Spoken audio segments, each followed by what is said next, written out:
Greetings everyone, I'm Imon Ganguly and this is my submission for Google Maps Awards. So I have built HazMap, and a bit of story behind HazMap is that in early 2025, Los Angeles endured one of the most catastrophic wildfire seasons in the recent history. Fueled by extreme heat waves, prolonged drought, and dangerously poor air quality, the fire tore through neighborhoods and forests alike. Over 50 lives were lost, and thousands of families were displaced, and more than 200,000 acres of vegetation, including vital ecosystems and green cover, were reduced to ash. When I saw this hackathon, I thought to myself, why not build something that can help prevent these crises in future? And that is how HazMap was born. Well, I am going to showcase HazMap. You will usually be greeted with a login screen, but as I am logged in, I won't be. The app uses the physical features of that area from Google Maps API and then predicts the wildfire risk in the area. It also gives you proper reasoning why it thinks that the wildfire risk is low, high, or moderate.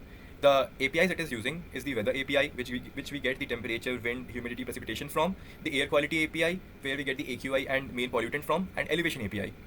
And coupled with the Google's Earth Engine, from where we are getting the vegetation cover and the burn count, we predict what is the fire risk there. And because my air quality is low, it is showing me smog clouds. Let me show you a different place. If I was in Silicon Valley, the air quality is pretty good. Then obviously you can see birds flying around, and it is predicting what are the wildfire risk in this area. And it gives me moderate, and based on all the data we have provided, it has given me a reasoning too why it feels like the risk is moderate.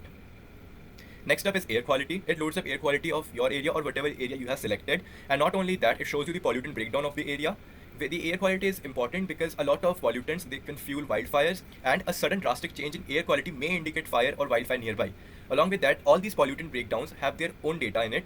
Why is it harmful? How is it made? How to reduce this pollutant? And how can it contribute towards wildfires and fires? And it helps in educating people about these pollutants so that they can have a more environmental approach towards this.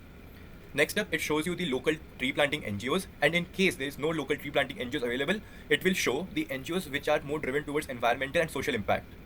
And these are not only placeholder, but rather they open up in Google Maps and they help you call them, get directions towards them. Other than that, we have evacuation. Evacuation shows you if any active wildfire is around you, and it also gives you the nearby fire stations so that we can contain a fire in case anything happens. Again, this opens up in Google Map. They give you the direction and the phone number to call through. Next up is shelters. In case of an emergency, let's just say you need a place to stay at, or you have been displaced, you can find a shelter where you can stay for a while, obviously as an emergency shelter. Next up is updates. When it updates, it has two parts. It is prevention and updates.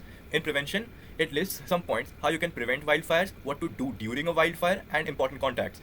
In updates, you can get updates about the area from officials, from government officials, from the emergency team, from citizens who are verified. And the last up is, in profile you get controls of the app, and the background monitoring in here, it checks the risk for wildfire in your area, and if the risk is high, it will send you an alert every 2 hours. That was my submission, HazMap, for Google Maps Hackathon. Thank you.